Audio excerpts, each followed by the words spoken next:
Good evening, I'm David Muir, and thank you for joining us for tonight's ABC News presidential debate. We want to welcome viewers watching on ABC and around the world tonight. Vice President Kamala Harris and President Donald Trump are just moments away from taking the stage in this unprecedented race for president. And I'm Lindsay Davis. Tonight could be the most consequential event of their campaigns, with Election Day now less than 2 months away. For Vice President Kamala Harris, this is her first debate since President Biden withdrew from the race on July 21st. Of course, that decision followed his debate against President Donald Trump in June. Since then, this race has taken on an entirely new dynamic. And that brings us to the rules of tonight's debate. 90 minutes with 2 commercial breaks. No topics or questions have been shared with the campaigns. The candidates will have 2 minutes to answer questions, and this is the clock. That's what they'll be seeing. 2 minutes for rebuttals and 1 minute for follow-ups, clarifications, or responses. Their microphones will only be turned on when it's their turn to speak. No pre-written notes allowed. There is no audience here tonight in this hall at the National Constitution Center. This is an intimate setting for 2 candidates who have never met. President Trump won the coin toss. He chose to deliver the final closing statement of the evening. Vice President Harris selected the podium to the right. So let's now welcome the candidates to the stage. Vice President Kamala Harris and President Donald Trump.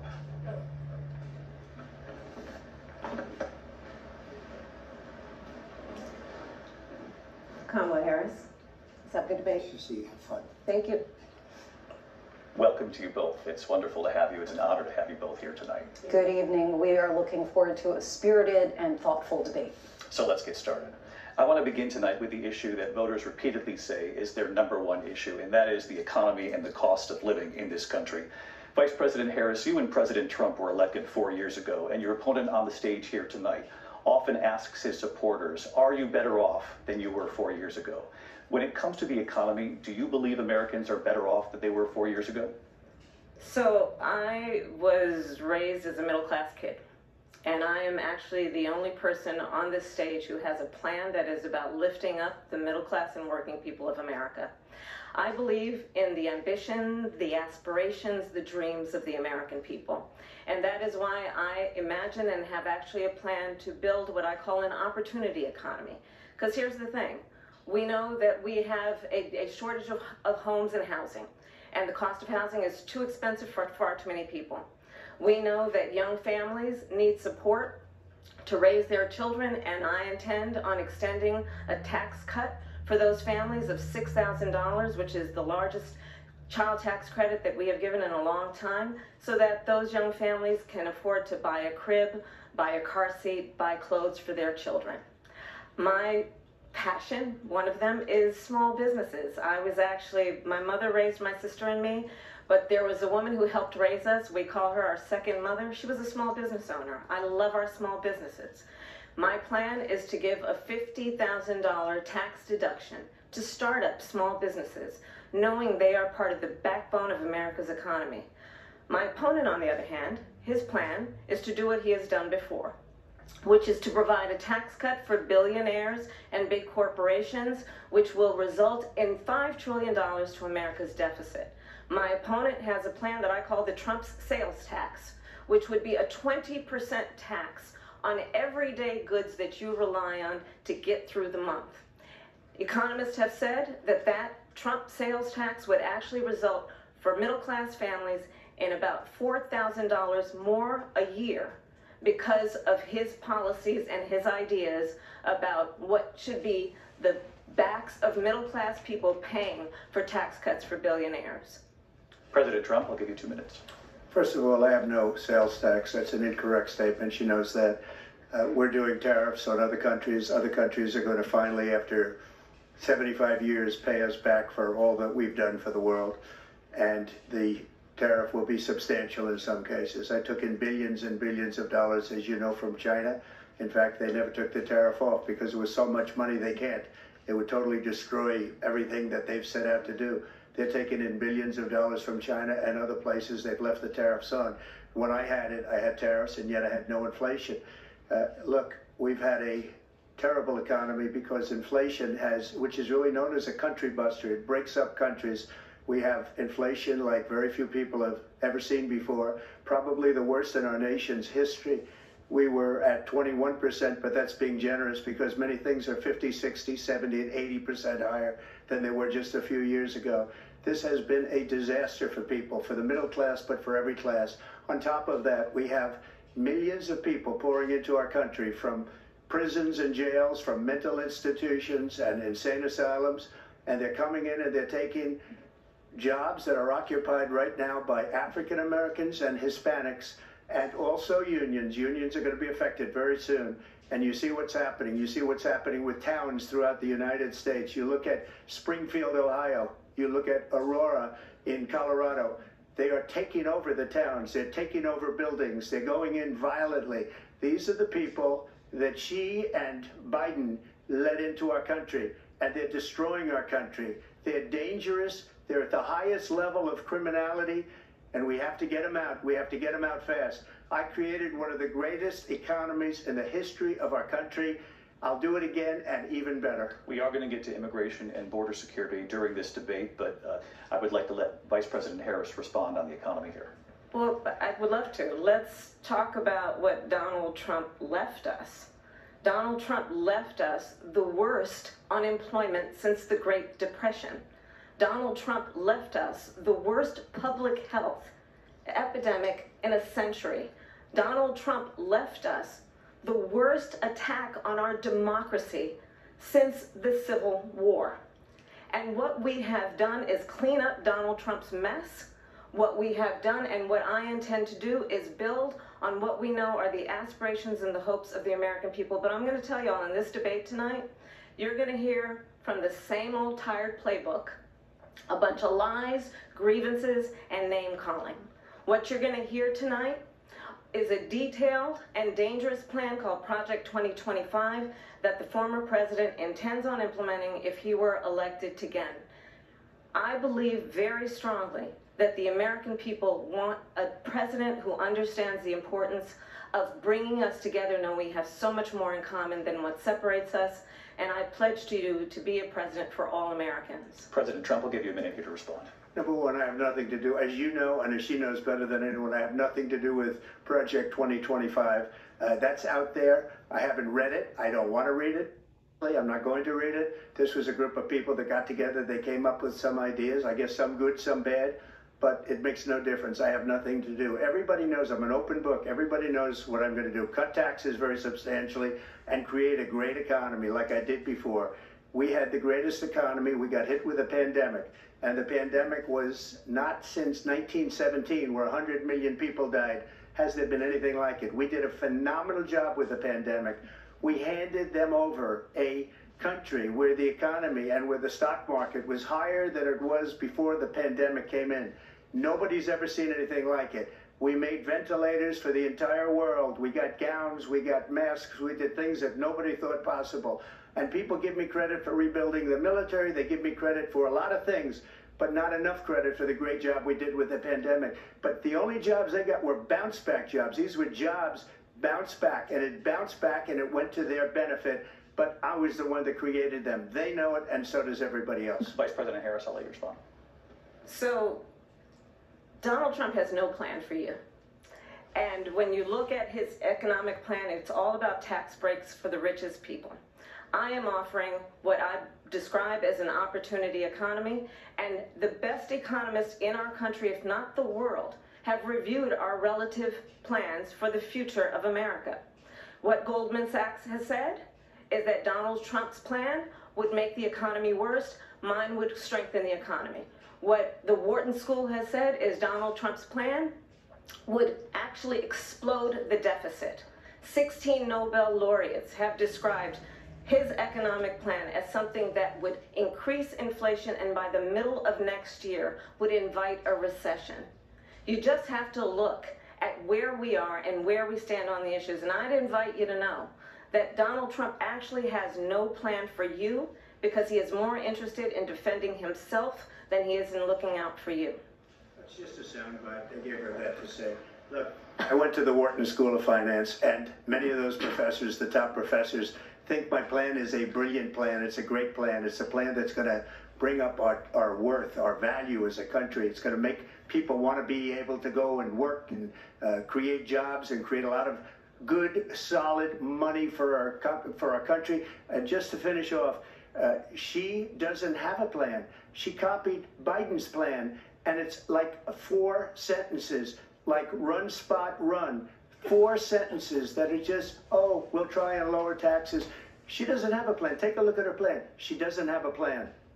Mr. President, I do want to drill down on something you both brought up. The Vice President brought up your tariffs. You responded, and let's drill down on this, because your plan is what she calls is essentially a national sales tax. Your proposal calls for tariffs, as you pointed out here, on foreign imports across the board. You recently said that you might double your plan, imposing tariffs up to 20% on goods coming into this country.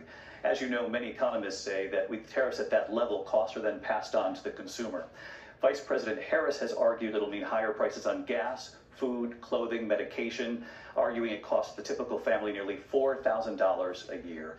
Do you believe Americans can afford higher prices because of tariffs? They're not going to have higher prices. What's going to have, and who's going to have higher prices, is China and all of the countries that have been ripping us off for years. I was the only president ever. China was paying us hundreds of billions of dollars, and so were other countries.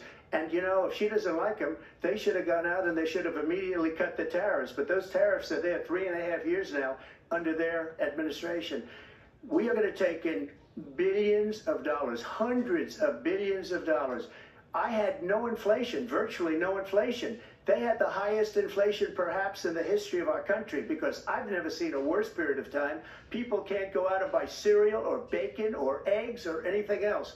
The people of our country are absolutely dying with what they've done. They've destroyed the economy. And all you have to do is look at a poll. The polls say 80 and 85 and even 90% that the Trump economy was great, that their economy was terrible. Vice President Harris, I do want to ask for your response, and you heard what the president said there, because the Biden administration did keep a number of the Trump tariffs in place. So how do you respond? Well, let's be clear that the Trump administration resulted in a trade deficit, one of the highest we've ever seen in the history of America.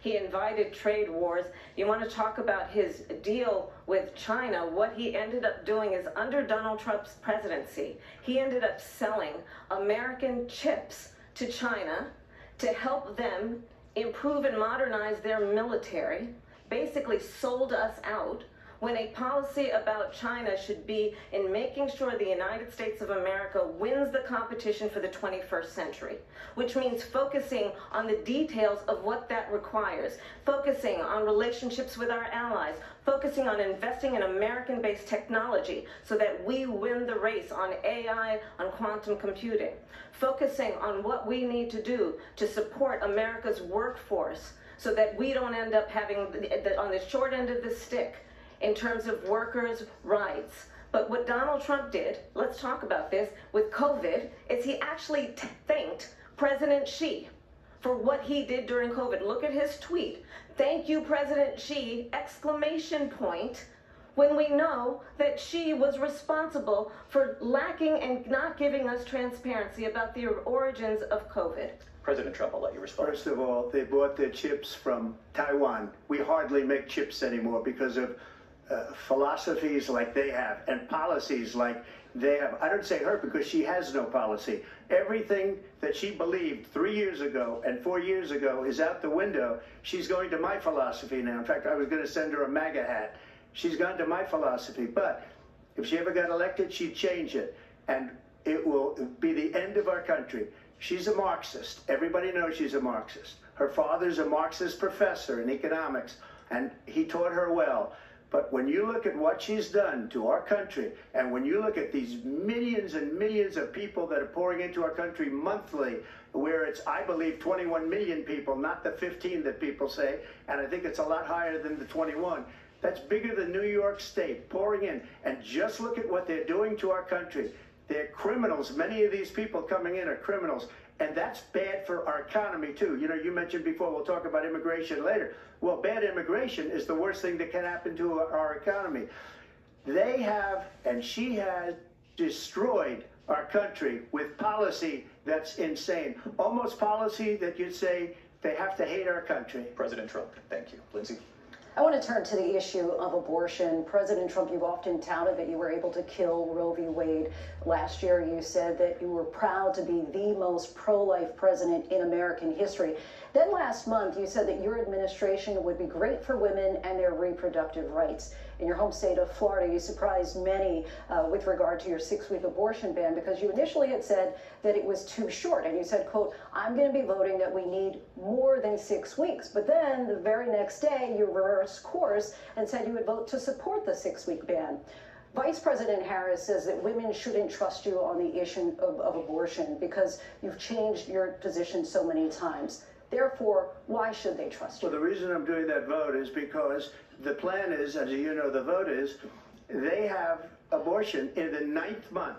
They even have, and you can look at the governor of West Virginia, the previous governor of West Virginia, not the current governor, is doing an excellent job, but the governor before, he said the baby will be born and we will decide what to do with the baby. In other words, we'll execute the baby. And that's why I did that, because that predominates, because they're radical. The Democrats are radical in that. And her vice presidential pick, which I think was a horrible pick, by the way, for our country, because he is really out of it.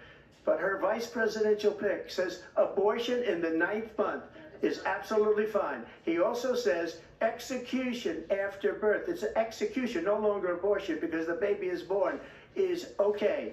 And that's not okay with me, hence the vote. But what I did is something for 52 years. They've been trying to get Roe v. Wade into the states.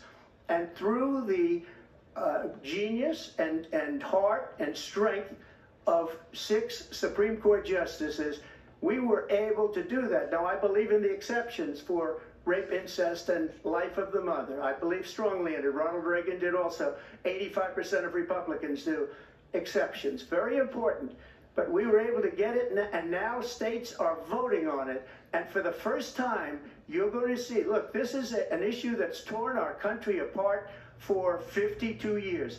Every legal scholar, every Democrat, every Republican, liberal, conservative, they all wanted this issue to be brought back to the states where the people could vote. And that's what happened. And now, Ohio, the vote was somewhat liberal. Kansas, the vote was somewhat liberal, much more liberal than people would have thought. But each individual state is voting. It's the vote of the people now. It's not tied up in the federal government. I did a great service in doing it. It took courage to do it. And the Supreme Court had great courage in doing it. And I give tremendous credit to those 6 justices. There is no state in this country where it is legal to kill a baby after it's born. Madam Vice President, I want to get your response to President Trump. Well, as I said, you're going to hear a bunch of lies, and that's not actually a surprising fact. Let's understand how we got here. Donald Trump hand-selected 3 members of the United States Supreme Court with the intention that they would undo the protections of Roe v. Wade. And they did exactly as he intended. And now in over 20 states, there are Trump abortion bans, which make it criminal for a doctor or nurse to provide health care. In one state, it provides prison for life. Trump abortion bans that make no exception even for rape and incest, which understand what that means. A survivor of a crime of violation to their body does not have the right to make a decision about what happens to their body next. That is immoral. And one does not have to abandon their faith or deeply held beliefs to agree. The government, and Donald Trump certainly, should not be telling a woman what to do with her body. I have talked with women around our country. You want to talk about this is what people wanted? Pregnant women who want to carry a pregnancy to term, suffering from a miscarriage, being denied care in an emergency room because the healthcare providers are afraid they might go to jail, and she's bleeding out in a car in the parking lot. She didn't want that. Her husband didn't want that. A 12 or 13-year-old survivor of incest being forced to carry a pregnancy to term. They don't want that. And I pledge to you, when Congress passes a bill to put back in place the protections of Roe v. Wade, as President of the United States, I will proudly sign it into law. But understand, if Donald Trump were to be reelected, he will sign a national abortion ban. Understand, in his Project 2025, there would be a national abortion, a monitor that would be monitoring your pregnancies, your miscarriages.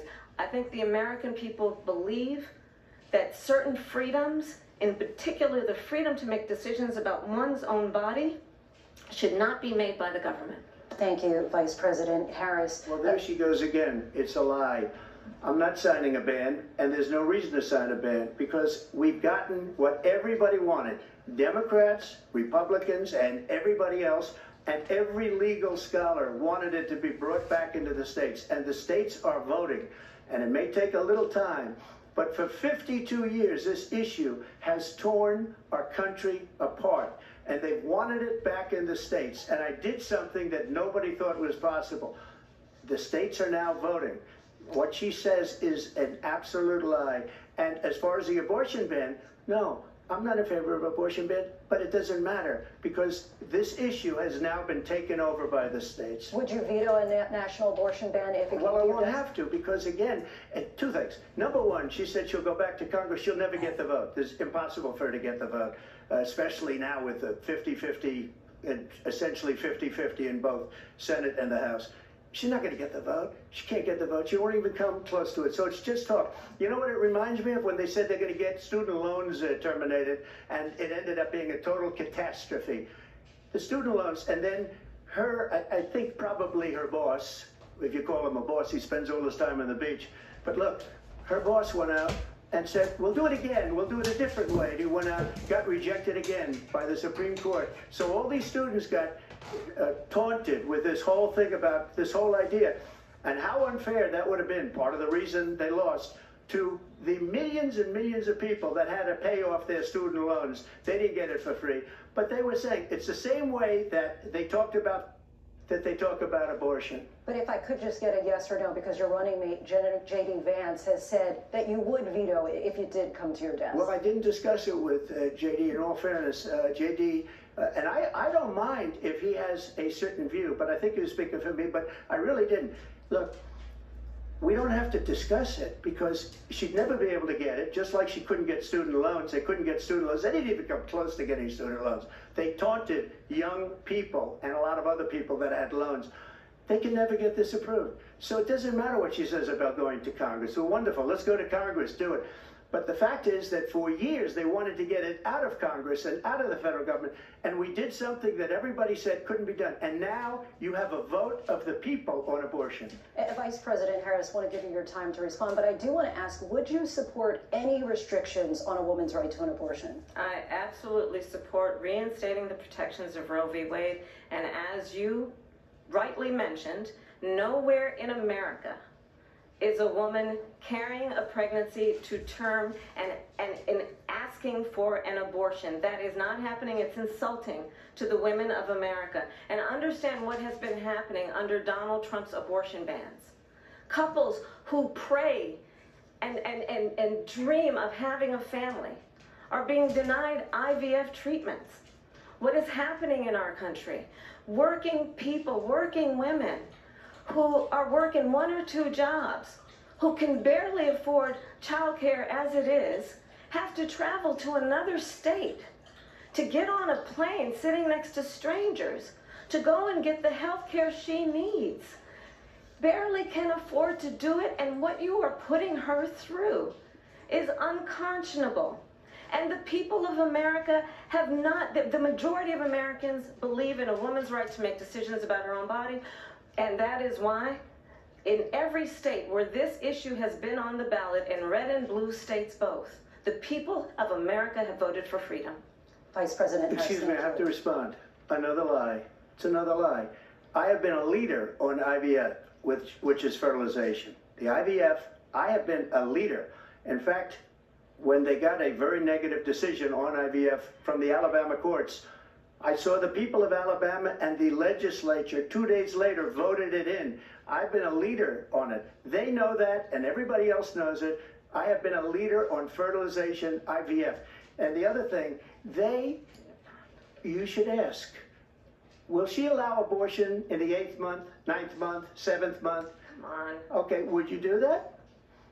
Why don't you ask her that question? Why don't you answer That's the problem. question? Would you because veto? under Roe v. Answer Wade, the question, would you veto? you could do abortions in the 7th month, the 8th month, the 9th That's month, not true. and probably after birth. Just look at the former governor of Virginia. The governor of Virginia said we put the baby aside and then we determine what we want to do with the baby. President Trump, thank you. We're going to turn now to immigration and border security. We know it's an issue that's important to Republicans, Democrats, voters across the board in this country. Vice President Harris, you were tasked by President Biden with getting to the root causes of migration from Central America. We know that illegal border crossings reached a record high in the Biden administration. This past June, President Biden imposed tough new asylum restrictions. We know the numbers since then have dropped significantly. But my question to you tonight is, why did the administration wait until 6 months before the election to act? And would you have done anything differently from President Biden on this? So I'm the only person on this stage who has prosecuted transnational criminal organizations for the trafficking of guns, drugs, and human beings. And let me say that the United States Congress, including some of the most conservative members of the United States Senate, came up with a border security bill which I supported. And that bill would have put 1,500 more border agents on the border to help those folks who are working there right now overtime trying to do their job. It would have allowed us to stem the flow of fentanyl coming into the United States. I know there are so many families watching tonight who have been personally affected by the surge of fentanyl in our country.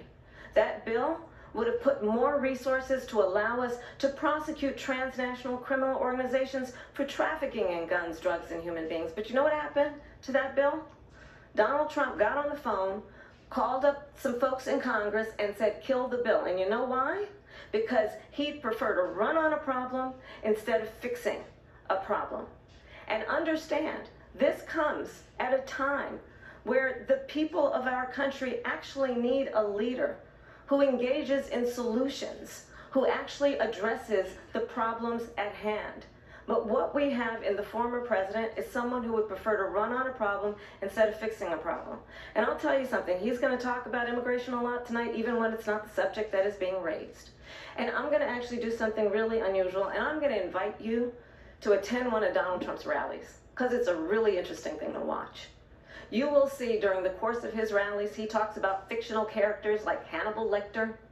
He will talk about windmills cause cancer. And what you will also notice is that people start leaving his rallies early out of exhaustion and boredom. And I will tell you, the one thing you will not hear him talk about is you. You will not hear him talk about your needs, your dreams, and your desires.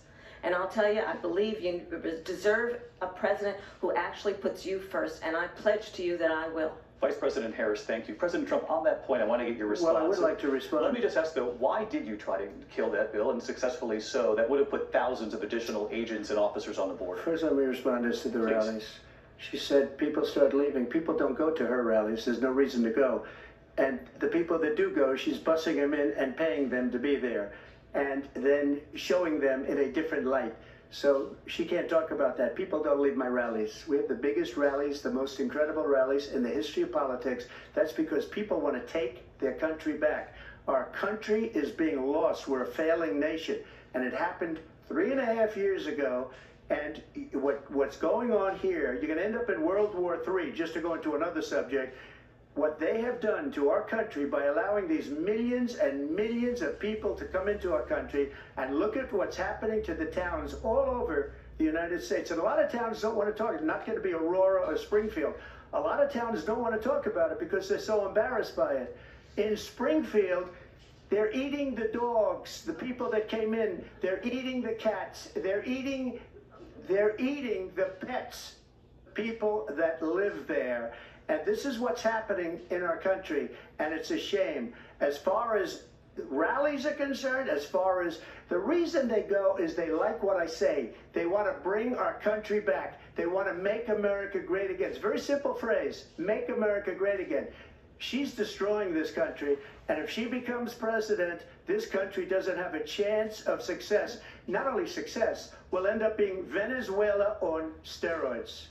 I just want to clarify here, you bring up Springfield, Ohio, and ABC News did reach out to the city manager there. He told us there have been no credible reports of specific claims of pets being harmed, injured, or abused by individuals within the immigrant community. Well, All I've this, seen people on television. let me just say here, this is The the people on this is television the say clear- my dog was taken and used for food. So maybe he said that, and maybe that's a good Yeah. thing to say for a city manager. I'm not taking this from But the television. people I'm on taking it from television the city say the manager. dog was eaten by the people that went there. Again, the Springfield city manager says there's no evidence of that. Vice We'll President find Harris, out. I'll let you respond to the rest of what you've heard. You talk about extreme. This is, I think, one of the reasons why in this election I actually have the endorsement of 200 Republicans who have formerly worked with President Bush, Mitt Romney, and John McCain, including the endorsement of former Vice President Dick Cheney and Congress member Liz Cheney. And if you want to really know the inside track on who the former president is, if he didn't make it clear already, just ask people who have worked with him. His former chief of staff, a 4-star general, has said he has contempt for the Constitution of the United States. His former national security advisor has said he is dangerous and unfit. His former Secretary of Defense has said the nation, the Republic, would never survive another Trump term. And when we listen to this kind of rhetoric, when the issues that affect the American people are not being addressed, I think the choice is clear in this election. President Trump, I'll give you a quick minute to respond. Yeah, thank you, because when I hear that, see, I'm a different kind of a person. I fired most of those people, not so graciously. They did bad things or a bad job. I fired them. They never fired one person. They didn't fire anybody having to do with Afghanistan and the Taliban and the 13 people whose were just killed, viciously and violently killed, and I got to know the parents and the family. They didn't fire. They should have fired all those generals, all those top people, because that was one of the most incompetently handled situations anybody has ever seen. So when somebody does a bad job, I fire him. And you take a guy like Esper, he was no good, I fired him, so he writes a book. Another one writes a book, because with me they can write books, with nobody else can they. But they have done such a poor job, and they never fire anybody. Look at the economy. Look at the inflation. They didn't fire any of their economists. They have the same people. That's a good way not to have books written about you. But just to finish, I got more votes than any Republican in history by far. In fact, I got more votes than any president, sitting president in history by far. Let me continue on immigration. It was what you wanted to talk about earlier, so let's get back to your deportation proposal that the vice president has reacted to as well.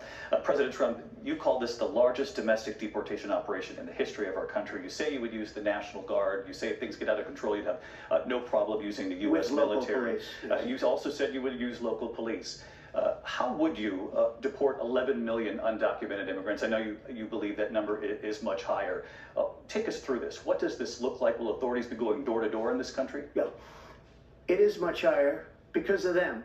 They allowed criminals, many, many millions of criminals.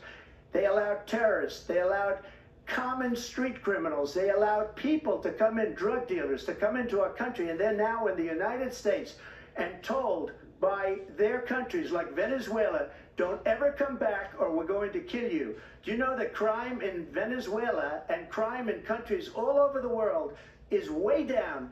You know why? Because they've taken their criminals off the street and they've given them to her to put into our country.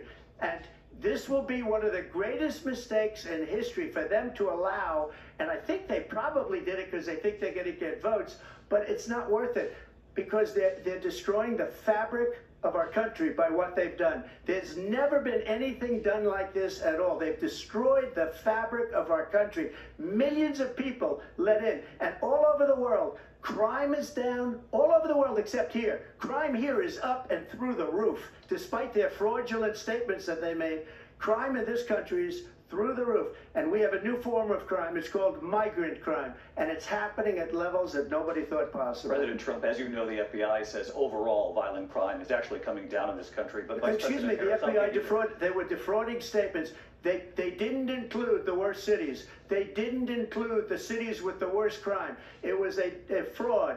Just like their number of 818,000 jobs that they said they created turned out to be a fraud. President Trump, thank you. I'll let you respond, Vice President Harris. Well, I think this is so rich. coming from someone who has been prosecuted for national security crimes, economic crimes, election interference, has been found liable for sexual assault, and his next big court appearance is in November at his own criminal sentencing.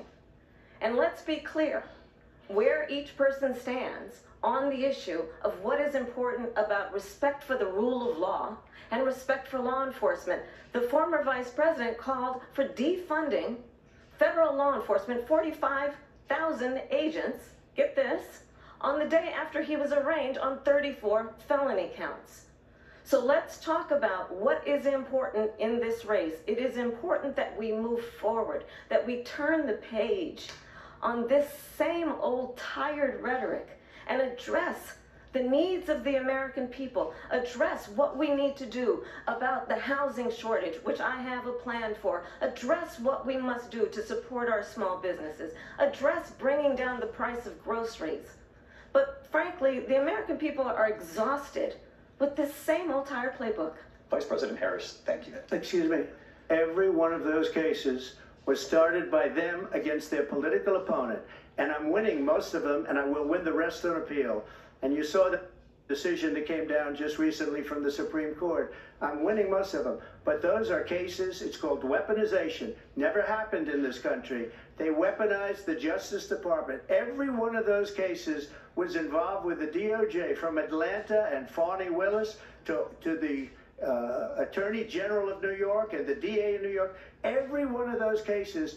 And then they say, oh, he's a criminal. They're the ones that made them go after me. By the way, Joe Biden was found essentially guilty on the documents case. And what happened in my documents case? They said, oh, that's the toughest of them all. A complete and total victory. 2 months ago, it was thrown out. It's weaponization, and they used it, and it's never happened in this country. They used it to try and win an election. They're fake cases. President Trump, thank you. A really quick response here, Vice President Harris, on this notion of weaponization of the Justice Department. Well, let's talk about extreme and understand the context in which this election in 2024 is taking place. The United States Supreme Court recently ruled that the former president would essentially be immune from any misconduct if he were to enter the White House again. Understand, this is someone who has openly said he would terminate, I'm quoting, terminate the Constitution of the United States, that he would weaponize the Department of Justice against his political enemies. Someone who has openly expressed disdain for members of our military. Understand what it would mean if Donald Trump were back in the White House with no guardrails, because certainly we know now the court won't stop him. We know J.D. Vance is not going to stop him. It's up to the American people Vice President to stop Harris, him. thank you. Lindsay? Vice President Harris, in your last run for president. This is the one that weaponized, not me.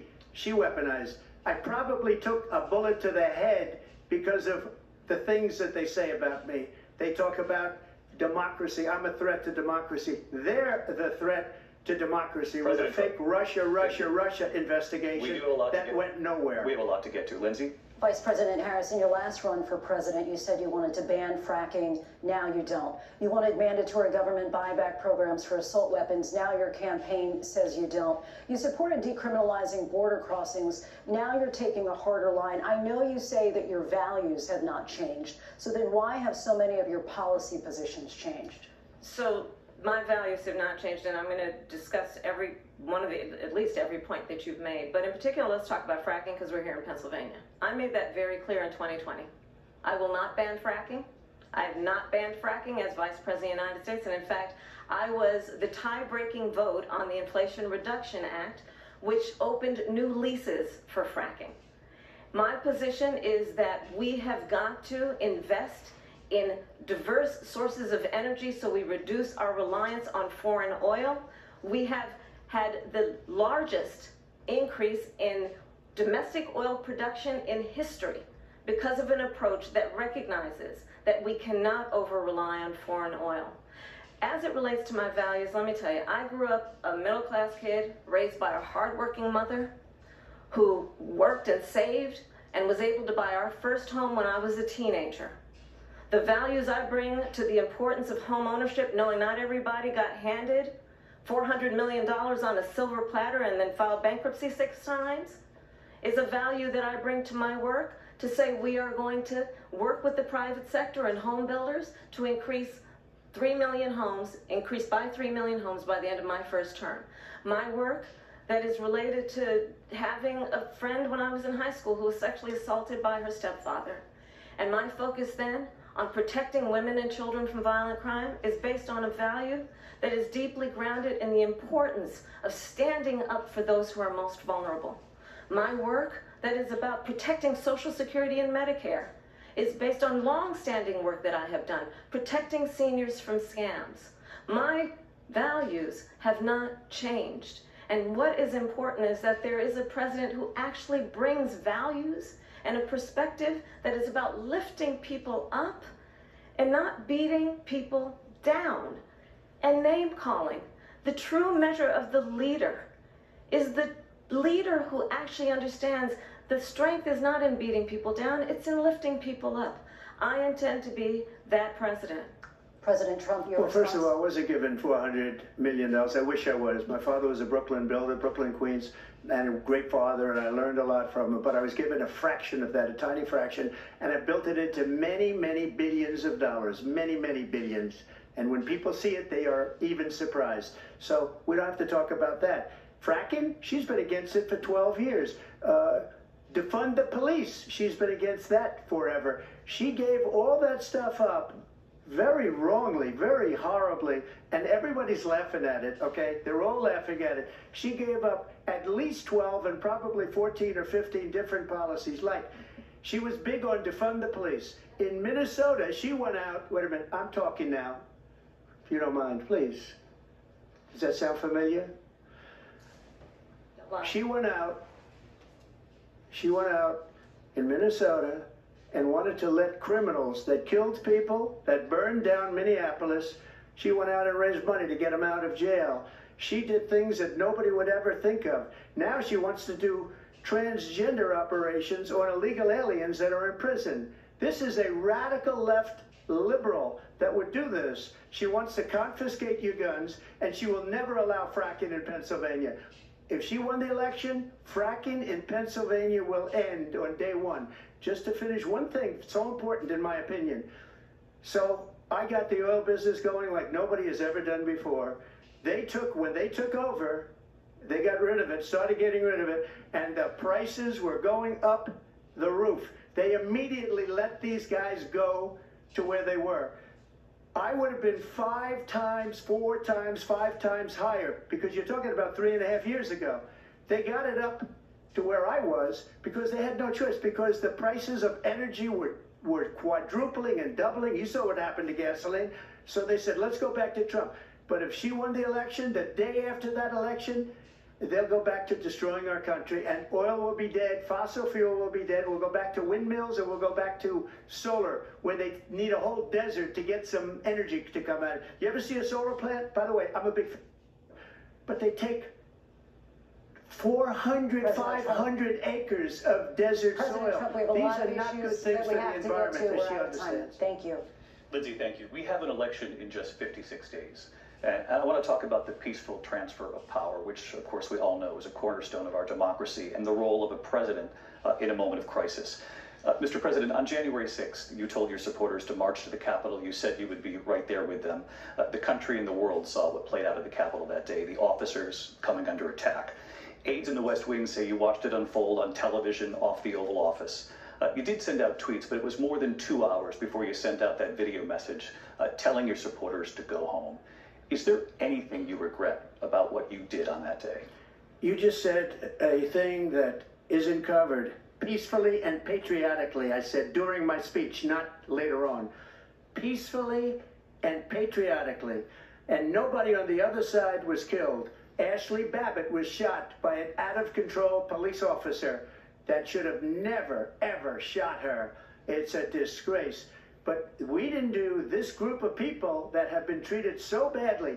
I ask, What about all the people that are pouring into our country and killing people that she allowed to pour in? She was the border czar, remember that. She was the border czar. She doesn't want to be called the border czar because she's embarrassed by the border. In fact, she said at the beginning, "Oh, I'm surprised you're not talking about the border yet." That's because she knows what a bad job they've done. What about those people? When are they going to be prosecuted? When are these people from countries all over the world, not just South America, they're coming in from all over the world, David, all over the world, and crime rates are down all over the world because of it. But let me just when are those, David, when are those people going to be prosecuted? When are the people that burned down Minneapolis going to be prosecuted? Or in Seattle, they went into Seattle, they took over a big percentage of the city of Seattle. When are those people going to be prosecuted? But let me just ask You might ask her that question. You were the president. You were watching it unfold on television. It's a very simple question as we move forward toward another election. Is there anything you regret about what you did on that day? Yes, sir. I had nothing to do with that other than they asked me to make a speech. I showed up for a speech. I said, I think it's going to be big. I went to Nancy Pelosi and the mayor of Washington, D.C., and the mayor put it back in writing, as you know. I said, you know, this is going to be a very big rally or whatever you want to call it. And again, it wasn't done by me. It was done by others. I said, I'd like to give you 10,000 National Guard or soldiers. They rejected me. Nancy Pelosi rejected me. It was just 2 weeks ago. Her daughter has a tape of her saying she is fully responsible for what happened. They want to get rid of that tape. It would have never happened if Nancy Pelosi and the mayor of Washington did their jobs. I wasn't responsible for security. Nancy Pelosi was responsible. She didn't do her job. The question was about you as president, not about former Speaker Pelosi, but I do want Vice President Harris to respond here. I was at the Capitol on January 6th. I was the vice president-elect. I was also an acting senator. I was there. And on that day, the President of the United States incited a violent mob to attack our nation's capital, to desecrate our nation's capital. On that day, 140 law enforcement officers were injured, and some died. And understand, the former president has been indicted and impeached for exactly that reason. But this is not an isolated situation. Let's remember Charlottesville, where there was a mob of people carrying tiki torches, spewing anti-Semitic hate. And what did the president then at the time say? There were fine people on each side.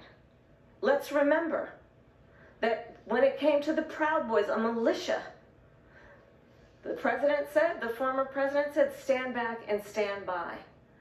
So for everyone watching who remembers what January 6th was, I say, we don't have to go back.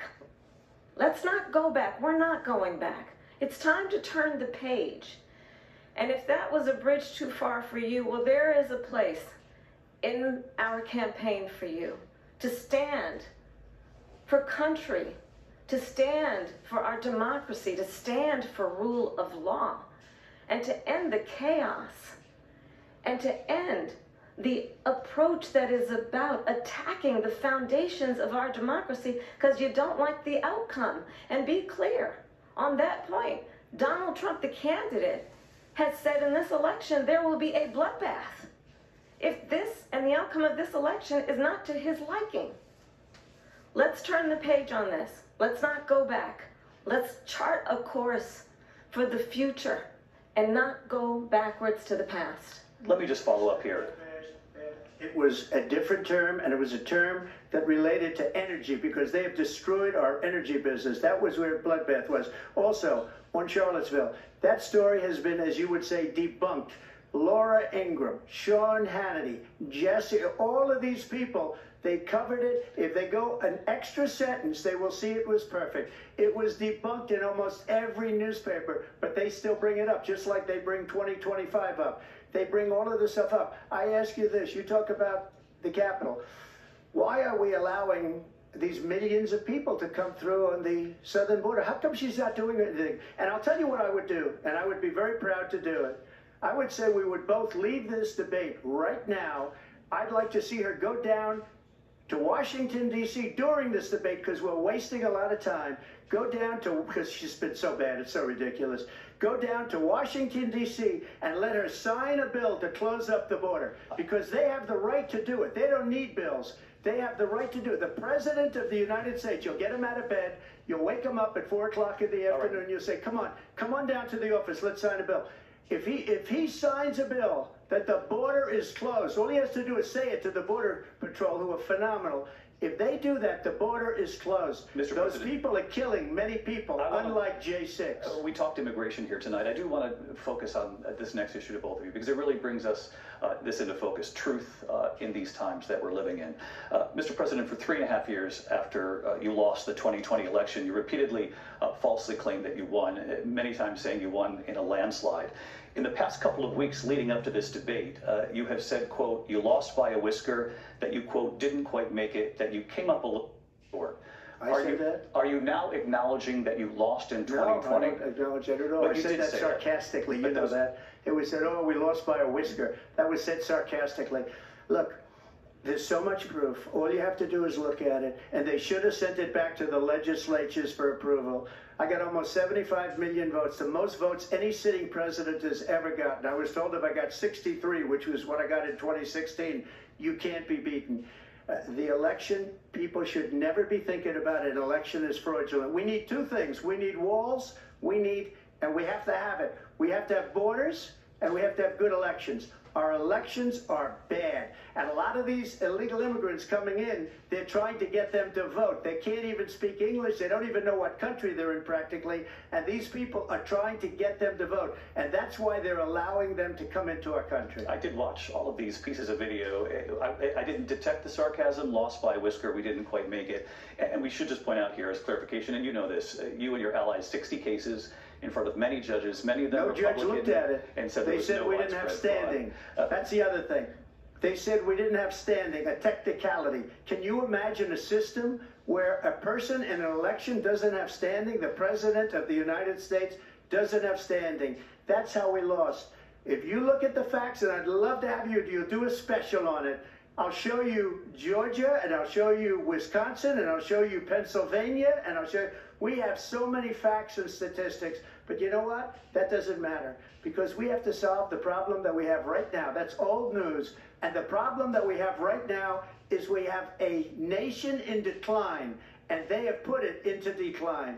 We have a nation that is dying, David. Mr. President, thank you. Vice President Harris, you heard the president there tonight. He said he didn't say that he lost by a whisker. So he still believes he did not lose the election that was won by President Biden and yourself.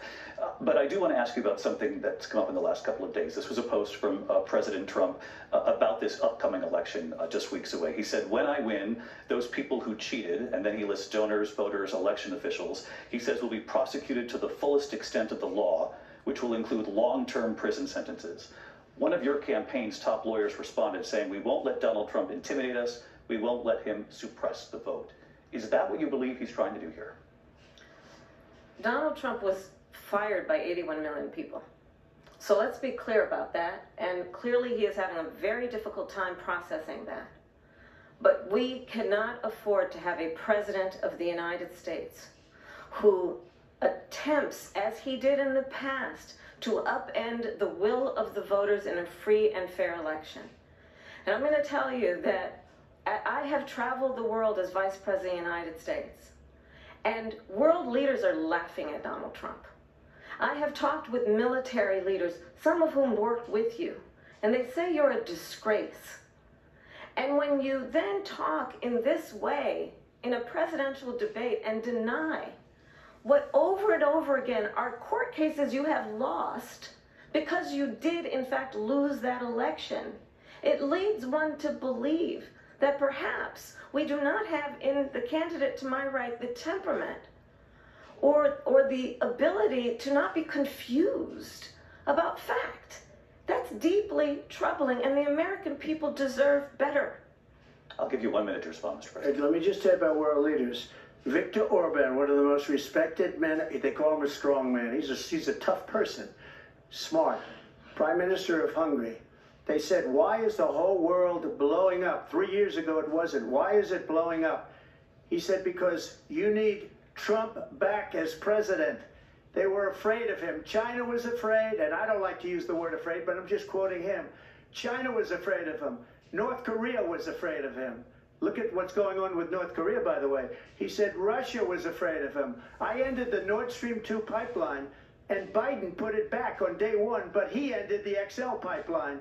The XL pipeline in our country, he ended that. But he let the Russians build a pipeline going all over Europe and heading into Germany, the biggest pipeline in the world. Look, Viktor Orban said it. He said the most respected, most feared person is Donald Trump. We had no problems when Trump was president, but when this weak, pathetic man that you saw at a debate just a few months ago, that if he weren't in that debate, he'd be running instead of her. She got no votes. He got 14 million votes. What you did, you talk about a threat to democracy. He got 14 million votes, and they threw him out of office. And you know what? I'll give you a little secret. He hates her. He can't stand her. But he got 14 million votes. They threw him out. She got 0 votes. And when she ran, she was the first one to leave because she failed. And now she's running. I don't understand it, but I'm okay with it because your time is I think we're going to do very well. We've got a lot more to get to. Turning now to the Israel-Hamas war and the hostages who are still being held, Americans among them. Vice President Harris, in December, you said, quote, Israel has a right to defend itself, but you added, quote, it matters how, saying international humanitarian law must be respected. Israel must do more to protect innocent civilians. You said that 9 months ago. Now an estimated 40,000 Palestinians are dead. Nearly 100 hostages remain. Just last week, Prime Minister Benjamin Netanyahu said there's not a deal in the making. President Biden has not been able to break through the stalemate. How would you do it? Well, let's understand how we got here. On October 7, Hamas, a terrorist organization, slaughtered 1,200 Israelis. Many of them young people who were simply attending a concert. Women were horribly raped. And so absolutely, I said then, I say now, Israel has a right to defend itself. We would. And how it does so matters.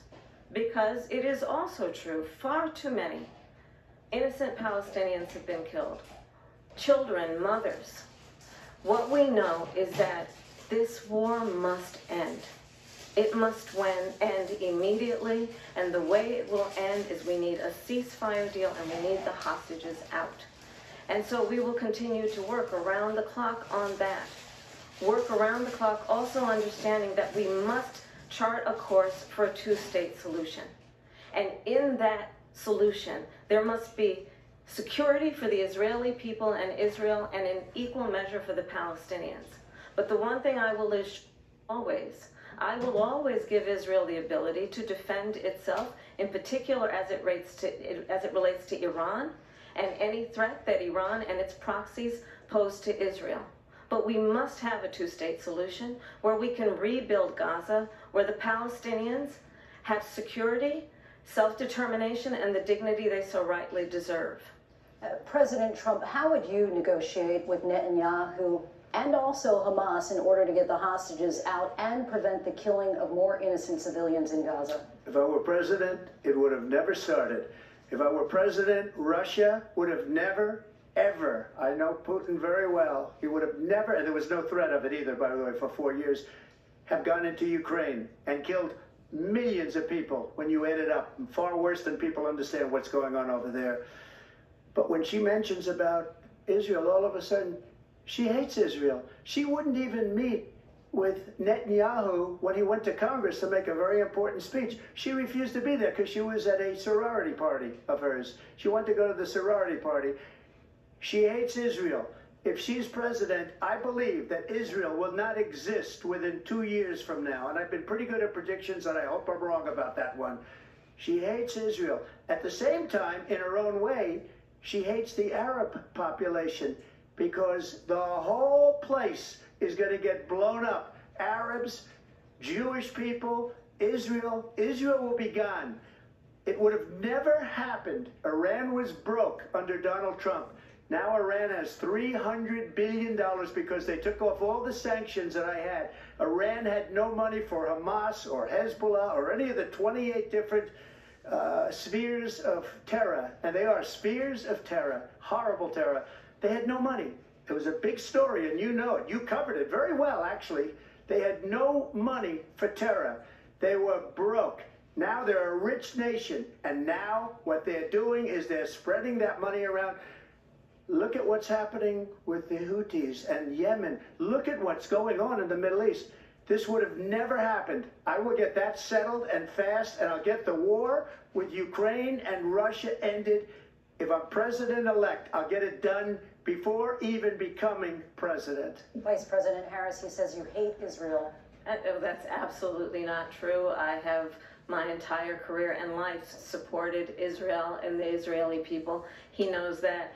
He's trying to, again, divide and distract from the reality, which is it is very well known that Donald Trump is weak and wrong on national security and foreign policy. It is well known that he admires dictators, wants to be a dictator on day one, according to himself.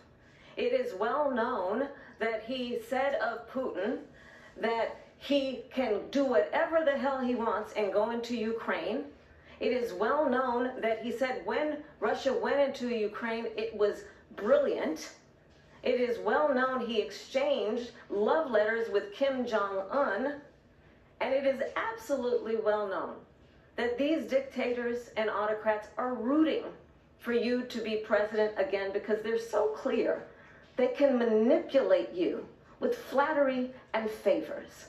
And that is why so many military leaders who you have worked with have told me you are a disgrace. That is why we understand that we have to have a president who is not consistently weak and wrong on national security, including the importance of upholding and respecting in highest regard our military. Vice President Harris, thank you. And she's the one that caused it, that's weak on national security by allowing every nation last month for the year, 168 different countries sending people into our country. Their crime rates are way down. Putin endorsed her last week, said, I hope she wins. And I think he meant it, because what he's gotten away with is absolutely incredible. It wouldn't have happened with me. The leaders of other countries think that they're weak and incompetent, and they are. They're grossly incompetent. And I just ask one question. Why does Biden go in and kill the Keystone Pipeline and approve the single biggest deal that Russia's ever made, Nord Stream 2, the biggest pipeline anywhere in the world going to Germany and all over Europe? Because they're weak and they're ineffective. And Biden, by the way, gets paid a lot of money. Thank you. We have a lot of issues to get to. We'll be right back with much more of this historic ABC News presidential debate from the National Constitution Center right here in Philadelphia. Back in a moment. ABC News presidential debate tonight. We're going to continue here, and I want to turn to the war in Ukraine. We're now 2.5 years into this conflict. Mr. President, it has been the position of the Biden administration that we must defend Ukraine from Russia, from Vladimir Putin, to defend their sovereignty, their democracy, that it's in America's best interest to do so, arguing that if Putin wins, he may be emboldened to move even further into other countries. You have said you would solve this war in 24 hours. You said so just before the break tonight. How exactly would you do that? And I want to ask you a very simple question tonight. Do you want Ukraine to win this war?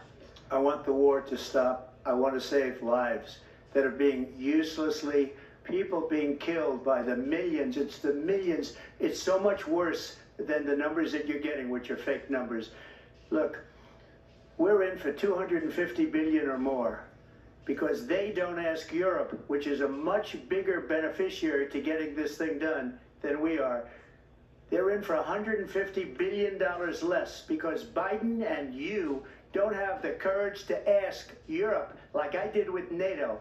They paid billions and billions, hundreds of billions of dollars when I said, either you pay up or we're not going to protect you anymore. So that's maybe one of the reasons they don't like me as much as they like weak people.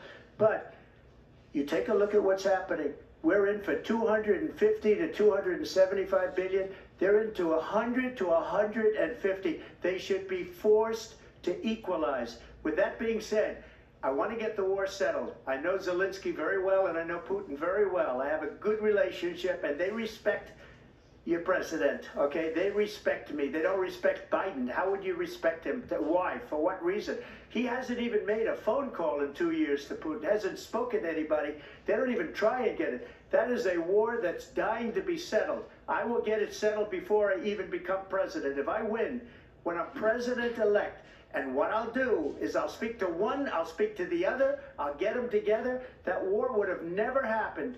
And in fact, when I saw Putin after I left, unfortunately left because our country has gone to hell, but after I left, when I saw him building up soldiers, he did it after I left, I said, oh, he must be negotiating. It must be a good, strong point of negotiation. Well, it wasn't, because Biden had no idea how to talk to him. He had no idea how to stop it. And now you have millions of people dead, and it's only getting worse, and it could lead to World War III. Don't kid yourself, David. We're playing with World War III, and we have a president that we don't even know if he's... Where is our president? We don't even know if he's a president. And just to clarify they here... threw him out of a campaign like a dog. We don't even know. Is he our president? But we have a president, Mr. President, that doesn't know he's alive. Your time is up. Just to clarify in the question, do you believe it's in the U.S. best interest for Ukraine to win this war, yes or no? I think it's the U.S. best interest to get this war finished and just get it done. All right. Negotiate a deal, because we have to stop all of these human lives from being destroyed. I want to take this to Vice President Harris. I want to get your thoughts on support for Ukraine in this moment, but also as Commander-in-Chief, if elected, how would you deal with Vladimir Putin, and would it be any different from what we're seeing from President Biden? Well, first of all, it's important to remind the former president, you're not running against Joe Biden, you're running against me. I believe the reason that Donald Trump says that this war would be over within 24 hours is because he would just give it up. And that's not who we are as Americans. Let's understand what happened here. I actually met with Zelensky a few days before Russia invaded, tried through force to change territorial boundaries, to define one of the most important international rules and norms, which is the importance of sovereignty and territorial integrity. And I met with President Zelensky. I shared with him American intelligence about how he could defend himself. Days later, I went to NATO's eastern flank, to Poland and Romania. And through the work that I and others did, we brought 50 countries together to Ukraine in its righteous defense. And because of our support, because of the air defense, the ammunition, the artillery, the javelins, the Abrams tanks that we have provided, Ukraine stands as an independent and free country. If Donald Trump were president, Putin would be sitting in Kyiv right now. And understand what that would mean, because Putin's agenda is not just about Ukraine. Understand why the European allies and our NATO allies are so thankful that you are no longer president, and that we understand the importance of the greatest military alliance the world has ever known, which is NATO, and what we have done to preserve the ability of Zelensky and the Ukrainians to fight for their independence. Otherwise, Putin would be sitting in Kyiv with his eyes on the rest of Europe, starting with Poland. And why don't you tell the 800,000 Polish Americans right here in Pennsylvania how quickly you would give up for the sake of favor and what you think is a friendship with what is known to be a dictator who would eat you for lunch. Vice President Harris, thank you. We've heard from both of you on Ukraine tonight. Afghanistan came up in the last hour. I wanted her to respond to something you said earlier, and please, I'll give you a minute here. Putin would be sitting in Moscow, and he wouldn't have lost 300,000 men and women, but he would have been sitting in Moscow, quiet please, he would have been sitting in Moscow much happier than he is right now. But eventually, you know, he's got a thing that other people don't have. He's got nuclear weapons. They don't ever talk about that. He's got nuclear weapons. Nobody ever thinks about that. And eventually, maybe he'll use them, and maybe he hasn't been that threatening, but he does have that. Something we don't even like to talk about. Nobody likes to talk about it. But just so you understand, they sent her to negotiate peace before this war started. 3 days later, he went in and he started the war, because everything they said was weak and stupid. They said the wrong things. That war should have never started. She was the emissary. They sent her in to negotiate with Zelensky and Putin, and she did. and the war started 3 days later. And that's the kind of talent we have with her. She's worse than Biden. In my opinion, I think he's the worst president in the history of our country. She goes down as the worst vice president in the history of our country. But let me tell you something. She is a horrible negotiator.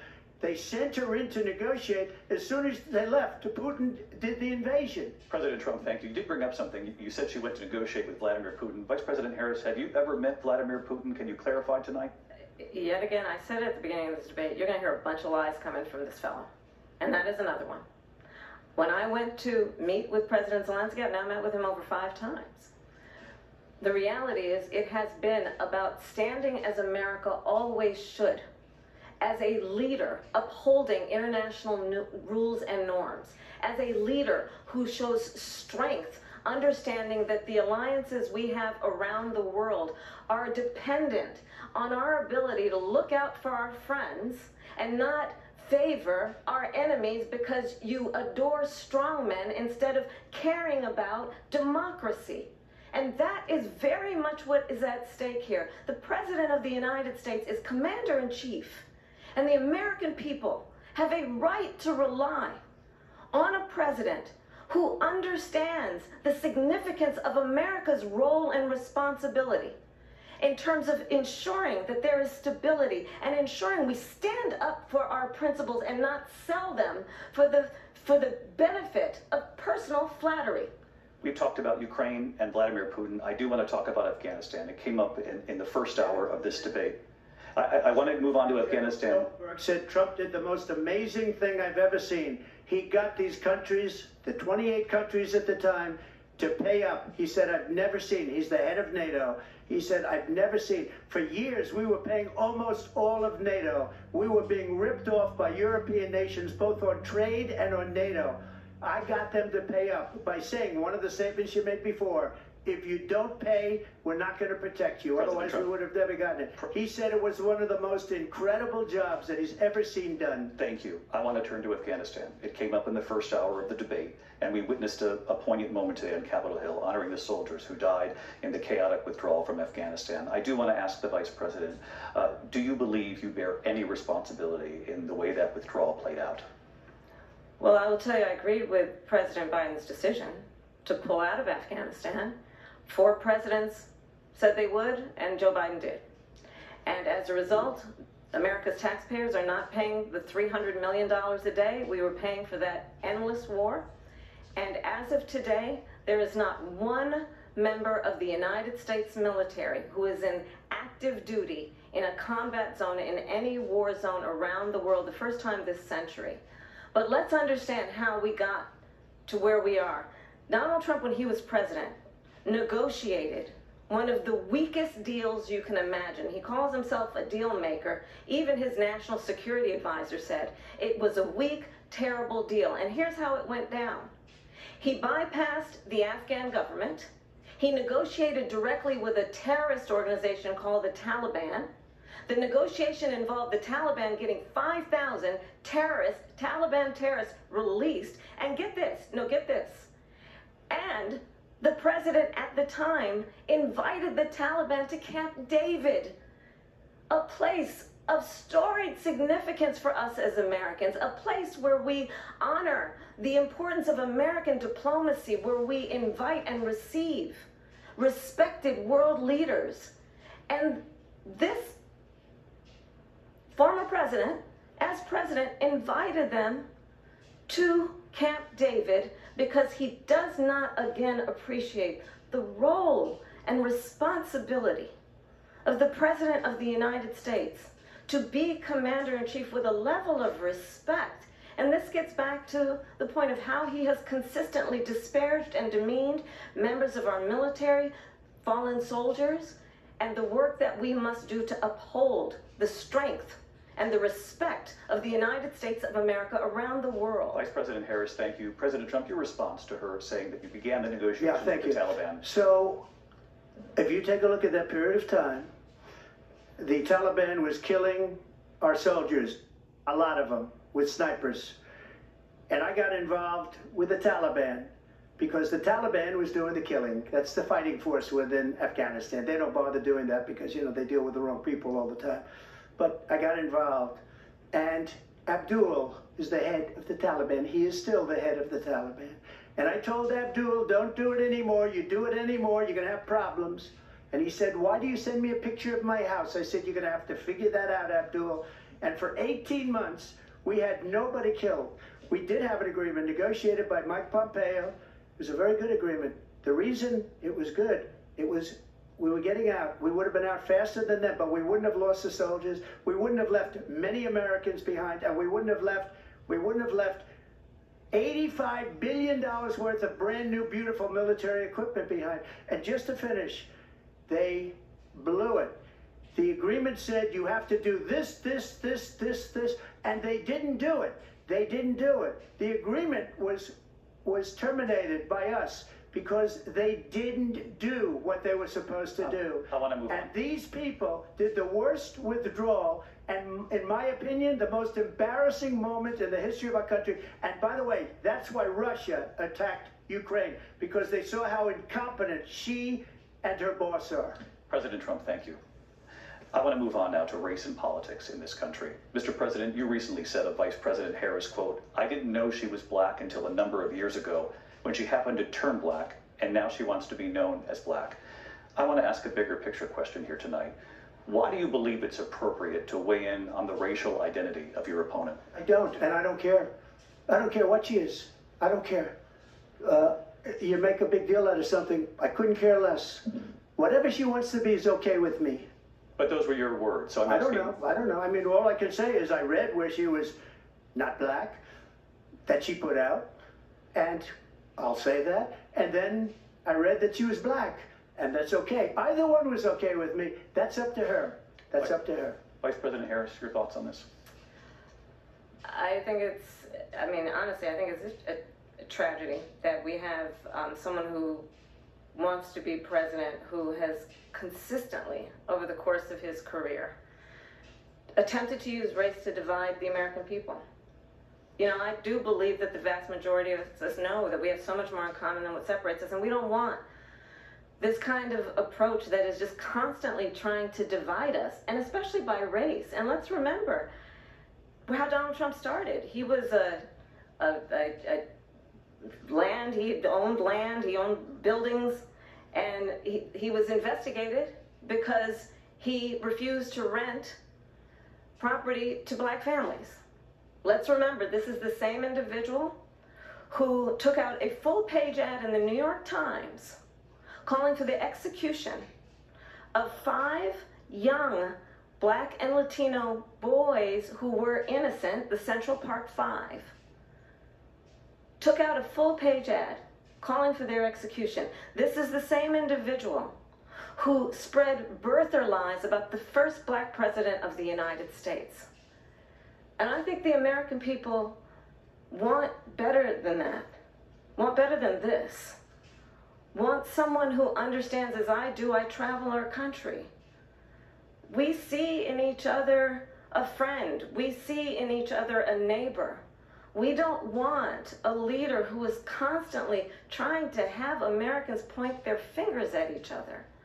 I meet with people all the time who tell me, can we please just have discourse about how we're going to invest in the aspirations and the ambitions and the dreams of the American people? Knowing that regardless of people's color or the language their grandmother speaks, we all have the same dreams and aspirations and want a president who invests in those, not in hate and division. Vice President Harris, thank you. Lindsay? President Trump, this is now your 3rd time. This is the most divisive presidency in the history of our country.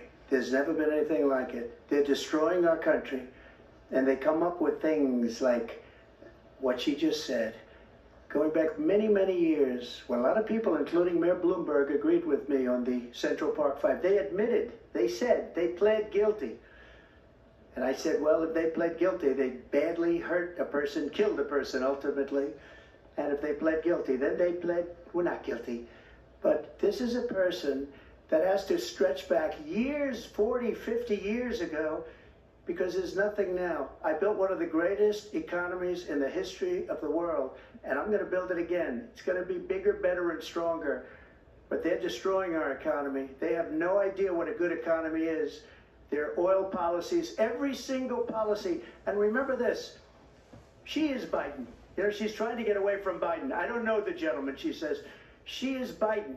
The worst inflation we've ever had, a horrible economy because inflation has made it so bad that she can't get away with that. Thank you. Your time's up. I want to respond to that, though. I want to just respond briefly.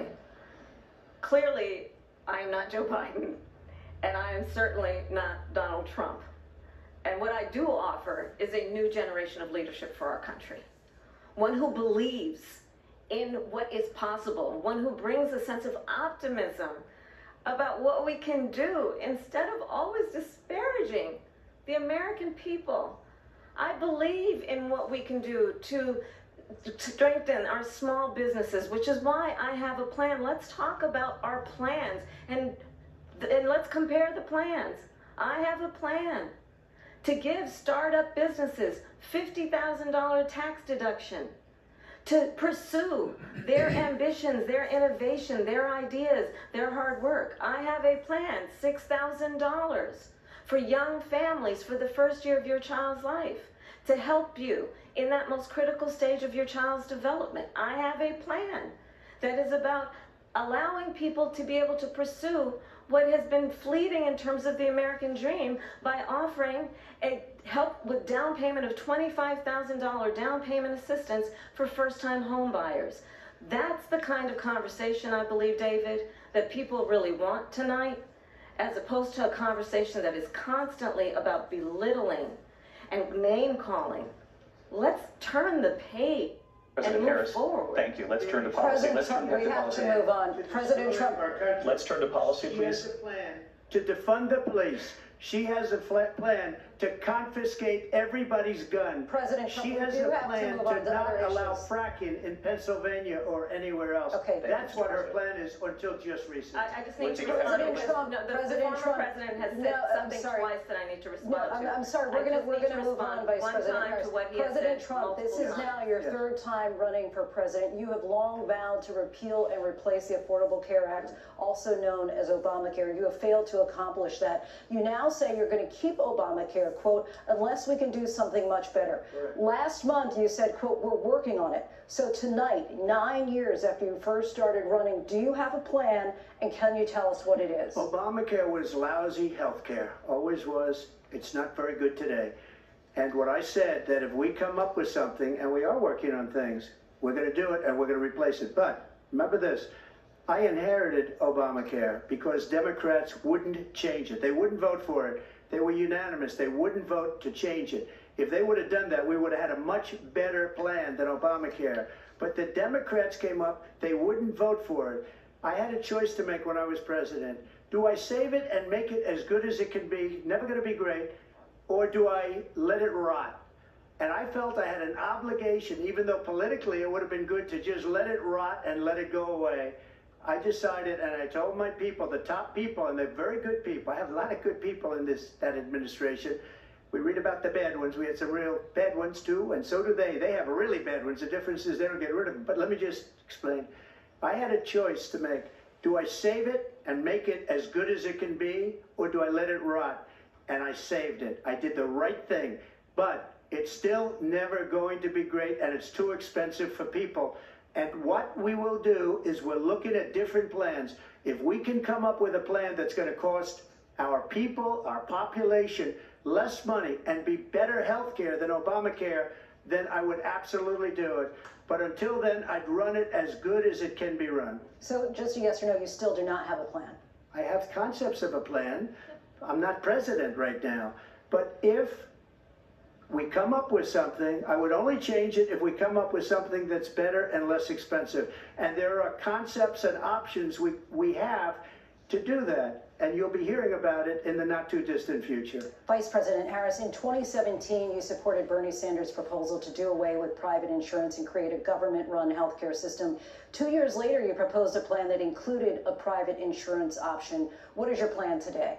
Well, first of all, I absolutely support, and over the last 4 years as vice president, private healthcare options. But what we need to do is maintain and grow the Affordable Care Act. But I'll get to that, Lindsay. I just need to respond to a previous point. that the former president has made. I've made very clear my position on fracking, and then this business about taking everyone's guns away. Tim Walz and I are both gun owners. We're not taking anybody's guns away, so stop with the continuous lying about this stuff. As it relates to the Affordable Care Act, understand, just look at the history to know where people stand. When Donald Trump was president, 60 times he tried to get rid of the Affordable Care Act. 60 times. I was a senator at the time when I will never forget the early morning hours when it was up for a vote in the United States Senate. And the late, great John McCain, who you have disparaged as being, you don't like him, you said, at the time because he got caught. He was an American hero. The late, great John McCain, I will never forget that night, walked onto the Senate floor and said, no, you don't. No, you don't. No, you don't get rid of the Affordable Care Act. You have no plan. And what the Affordable Care Act has done is eliminate the ability of insurance companies to deny people with pre-existing conditions. I don't have to tell the people watching tonight, you remember what that was like? Remember when an insurance company could deny if a child had asthma, if someone was a breast cancer survivor, if a grandparent had diabetes? And thankfully, as I've been vice president and we over the last 4 years have strengthened the Affordable Care Act, we have allowed for the first time Medicare to negotiate drug prices on behalf of you, the American people. Donald Trump said he was going to allow Medicare to negotiate drug prices. He never did. We did.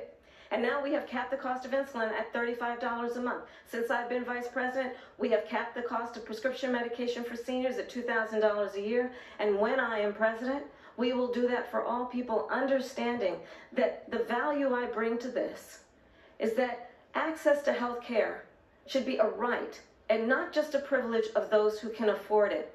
And the plan has to be to strengthen the Affordable Care Act, not get rid of it, Vice pass this President prologue Harris, thank in terms you. of where Donald Trump stands on that. I want to move to an issue that's important for a She lot made a of... mistake. Number one, John McCain fought Obamacare for 10 years.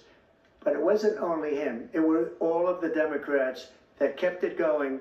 And you know what? We could do much better than Obamacare, much less money. But she won't improve private insurance for people, private medical insurance. That's another thing she doesn't want to give. President People are Trump. paying privately for insurance that have worked hard and made money, and they want to have private. She wants everybody to be on government insurance where you wait 6 months for an operation that you need immediately. President Trump, thank you. We have another issue that we'd like to get to that's important for a number of Americans, in particular younger voters, and that's climate change. President Trump, with regard to the environment, you say that we have to have clean air and clean water. Vice President Harris, you call climate change an existential threat. The question to you both tonight is, what would you do to fight climate change? And Vice President Harris, we'll start with you. 1 minute for you each. Well, the former president had said that climate change is a hoax. And what we know is that it is very real. You ask anyone who lives in a state who has experienced these extreme weather occurrences, who now is either being denied home insurance or it's being jacked up. You ask anybody who has been the victim of what that means in terms of losing their home, having nowhere to go.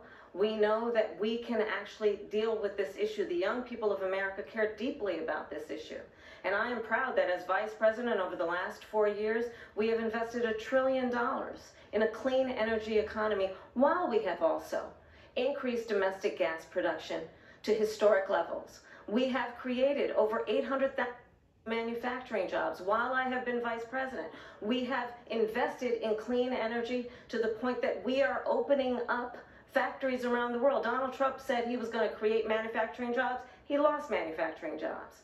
And I'm also proud to have the endorsement of the United Auto Workers and Sean Fain, who also know that part of building a clean energy economy includes investing in American-made products, American automobiles. It includes growing what we can do around American manufacturing and opening up auto plants, not closing them like happened under Donald Trump. Vice President Harris, thank you. That didn't happen under Donald Trump. Let me just tell you, they lost 10,000 manufacturing jobs this last month.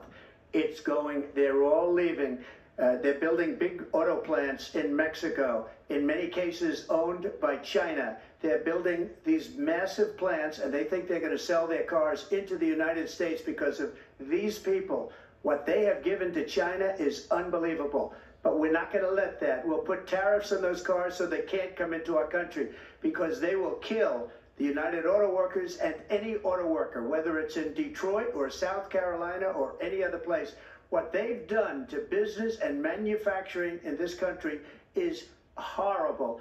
We have nothing because they refuse. You know, Biden doesn't go after people because supposedly China paid him millions of dollars. He's afraid to do it. Between him and his son, they get all this money from Ukraine. They get all this money from all of these different countries. And then you wonder, why is he so loyal to this one, that one, Ukraine, China? Why is he? Why did he get $3.5 million from the mayor of Moscow's wife? Why did she pay him $3.5 million?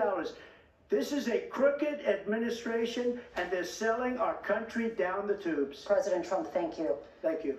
We'll be right back with closing statements from both of our candidates. An historic night, this ABC News presidential debate from Philadelphia. Back, Vice President Harris, we begin with you. So I think you've heard tonight two very different visions for our country.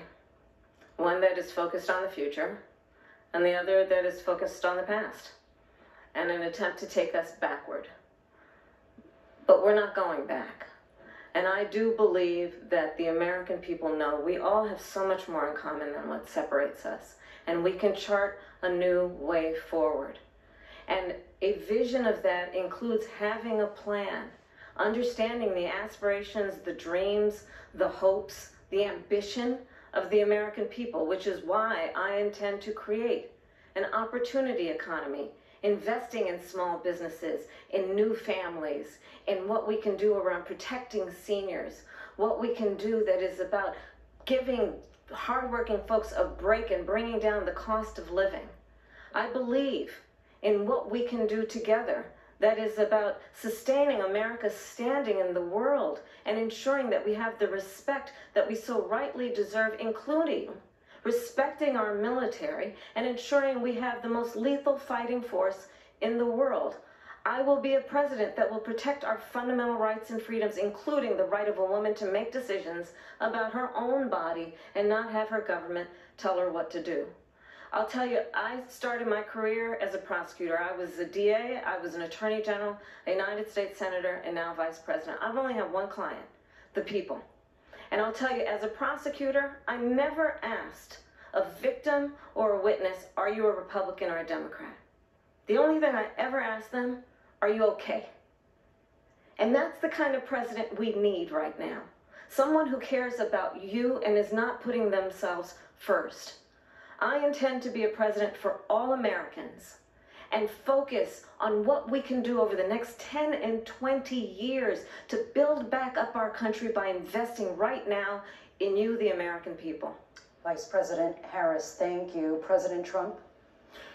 So she just started by saying she's going to do this, she's going to do that, she's going to do all these wonderful things. Why hasn't she done it? She's been there for 3.5 years. They've had 3.5 years to fix the border. They've had 3.5 years to create jobs and all the things we talked about. Why hasn't she done it? She should leave right now, go down to that beautiful White House, go to the Capitol, get everyone together and do the things you want to do, but you haven't done it, and you won't do it because you believe in things that the American people don't believe in. You believe in things like, we're not going to frack, we're not going to take fossil fuel, we're not going to do things that are going to make this country strong, whether you like it or not. Germany tried that, and within 1 year they were back to building normal energy plants. We're not ready for it. We can't sacrifice our country for the sake of bad vision. But I just ask one simple question. Why didn't she do it? We're a failing nation. We're a nation that's in serious decline. We're being laughed at all over the world. All over the world they laugh. I know the leaders very well. They're coming to see me. They call me. We're laughed at all over the world. They don't understand what happened to us as a nation. We're not a leader. We don't have any idea what's going on. We have wars going on in the Middle East. We have wars going on with Russia and Ukraine, we're going to end up in a third world war, and it'll be a war like no other because of nuclear weapons, the power of weaponry. I rebuilt our entire military. She gave a lot of it away to the Taliban. She gave it to Afghanistan. What these people have done to our country, and maybe toughest of all, is allowing millions of people to come into our country. Many of them are criminals, and they're destroying our country. The worst president, the worst vice president in the history of our country. President Trump, thank you. And that is our ABC News presidential debate from here in Philadelphia at the National Constitution Center. I'm Lindsay Davis. And I'm David Muir. Thank you for watching here in the U.S. and all over the world, and from all of us here at ABC News. Good night.